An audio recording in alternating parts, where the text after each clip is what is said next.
Have you ever come across something in a language that just doesn't quite make sense? Well, in Portuguese, there's this really interesting verb tense. It's supposed to be for the future, but you see it talking about the past all the time. It's a real paradox, and today we're going to unlock it. All right, let's just jump right in with an example. So picture this, right? The bathroom mirror is broken. It already happened, it's in the past. But in Portuguese, a totally normal way to ask who did it is quem o terá partido. Now, if you translate that literally, it means who will have broken it. Weird, right? Using a future tense for a past event? That's the puzzle we're digging into today. So, yeah, that's our big mystery. The tense is officially called the Futuro Perfeito, the future perfect. I mean, the name literally has future in it. So what on earth is it doing talking about things that are already over and done with? Let's figure this out. Okay, but before we can get to the why it's used this way, we've got to quickly cover the how. How do you even build this tense? It's super simple, and once you see the mechanics, it'll make its weird usage even more interesting. And I mean it. The formula is dead simple. All you do is take the verb ter, which means to have, and pop it into the simple future tense. Then you just tack on the past participle of whatever your main verb is. That's the whole recipe. So you can see here, it's a really consistent pattern. Eu terei falado, ela terá ido, nos teremos visto. It's just plug and play. And honestly, it's because it's so simple and straightforward that its double life, this split personality, is so fascinating. Okay, let's get to the juicy part. This is where it gets really weird and really cool. One of the most common places you'll see the future perfect looking backward is in the news. Journalists use it all the time to report on things that have already happened, but, and this is the key, aren't 100% confirmed yet. And this leads me to one of my favorite examples. It's a real headline from a real news story, and it is just wild. The headline says, "The dead man in fact spoke." Now, how in the world do you report on a story like that with any credibility? Well, you use the future perfect, that's how.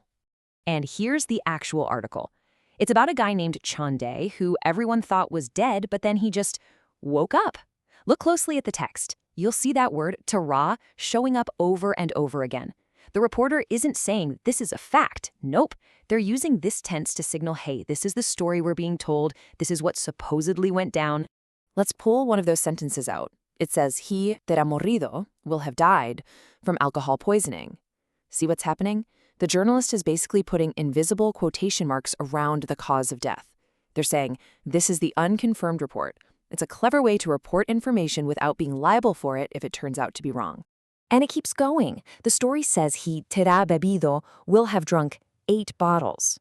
Again, it's not a statement of fact. That little word terá is doing all the heavy lifting. It's the grammar's way of winking at the reader and saying, this is the alleged story, folks, not the gospel truth. And one more piece, the neighbors, terão ouvido, will have heard, the family crying. Each detail is layered on, not as a certainty, but as a probability.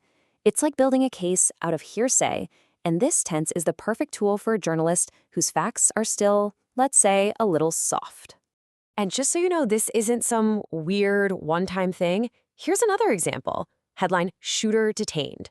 The article then says the incident terá ocurrido, will have occurred, on Wednesday. It's just standard journalistic practice in Portuguese for reporting on the what we think happened so far part of a story. So this is really the key takeaway, right? The future perfect is like a Swiss Army knife of grammar. It's got these two totally different functions. On one hand, you're speculating about the past. On the other, you're planning for the future. But if you think about it, the common thread is projection from right now, the present moment. You're either looking back and guessing or looking forward and planning. Okay, so we've spent all this time on its weird past tense job. Let's switch gears and look at the other side of its personality, the much more normal job of talking about the future.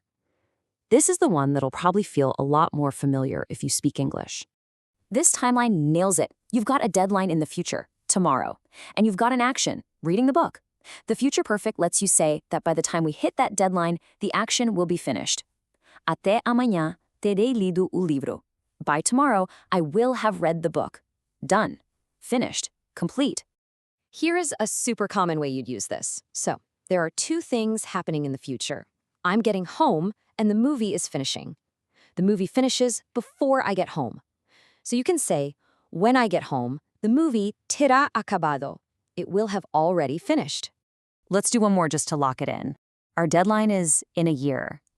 The action is moving to the new house. So you can say, in a year, we teremos mudado. We will have already moved. It's a way of standing at a point in the future and looking back at an action that's now complete. All right, let's bring it all home. We've kind of cracked this code, right? We've untangled this paradoxical tense.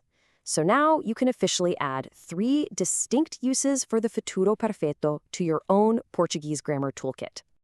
So here's your cheat sheet, the 3 big jobs. First, there's future completion, for an action that's going to be done before a certain point in the future. Then, past uncertainty, perfect for asking questions about something in the past that you're not sure about. And finally, past assumption. This is our news reporter friend, stating something that probably or supposedly happened. And there you have it. The paradox isn't so paradoxical after all, is it? It's just a super versatile tense that can handle both future plans and past speculation. So now the real question is, where are you going to hear it next? Will it be in the news? Or maybe just in a casual conversation? Start listening for it. I promise you'll hear it everywhere now.